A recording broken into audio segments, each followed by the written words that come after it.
अगर आप सचमुच तीसरे नेत्र पर ध्यान कर रहे हैं, चक्रों को जागृत करने का प्रयास कर रहे हैं या कुंडलिनी की ऊर्जा को अनुभव कर रहे हैं, तो क्या आपको आज तक कोई दिव्य अनुभव हुआ?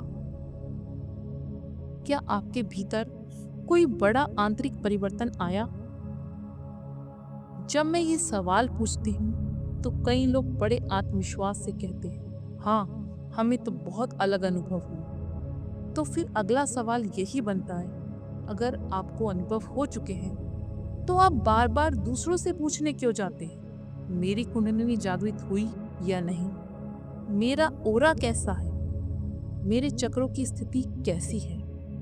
क्या मुझे चक्र हीलिंग करानी चाहिए?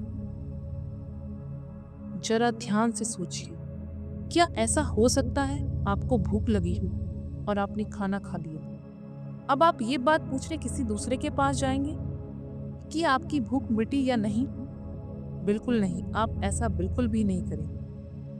अगर आपकी भूख मिट गई है, तो आपको किसी बाहरी व्यक्ति से ये पूछने की जरूरत ही नहीं है। ठीक वैसे ही तीसरा नेत्र, कुंडलिनी या चक्र जागृत हो चुके हैं, तो आप किसी दूसरे से ये प्रश्न पूछने ही नहीं जाएंगे, क्योंकि ये बात आप स्वयं अनुभव कर पाएंगे कि मेरा जागरण हुआ है या नहीं। आपको पूछना ही इसलिए पड़ता है क्योंकि ऐसा कुछ हुआ ही नहीं है। आप अभी केवल कल्पनाओं और भ्रम में हैं कि आपकी ऊर्जा जाग गई है, जबकि सच तो ये है, आपको कोई अनुभव नहीं।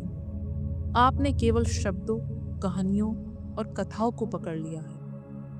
आपके इस भ्रम को गहरा करने का काम करते हैं आपके तथाकथित गुरु, कुछ कोर्स और कुछ ध्यान सिखाने वाले लोग, जो चमत्कार के नाम पर आपको कल्पनाओं के लोक में ले जाते हैं। वो आपको ऐसा यकीन दिलाते हैं जैसे आप कोई विशेष शक्ति के अधिकारी हो गए, जबकि आपके भीतर ऐसा कोई अनुभव घटा नहीं होता। इसमें गलती गुरुओं से ज्यादा आपकी है, क्योंकि आपको चमत्कार पर भरोसा है। आप जाते ही चमत्कार देखने, और इसी चमत्कार की आशा का आधार बनाकर ये गुरु आपको कल्पनाओं के ऐसे लोक में ले जाते हैं जैसे आपको कोई दिव्य शक्ति मिल गई है। यदि आप इस वीडियो को पूरा देखना चाहते हैं, नीचे स्क्रीन पर त्रिकोण के निशान पर क्लिक करें।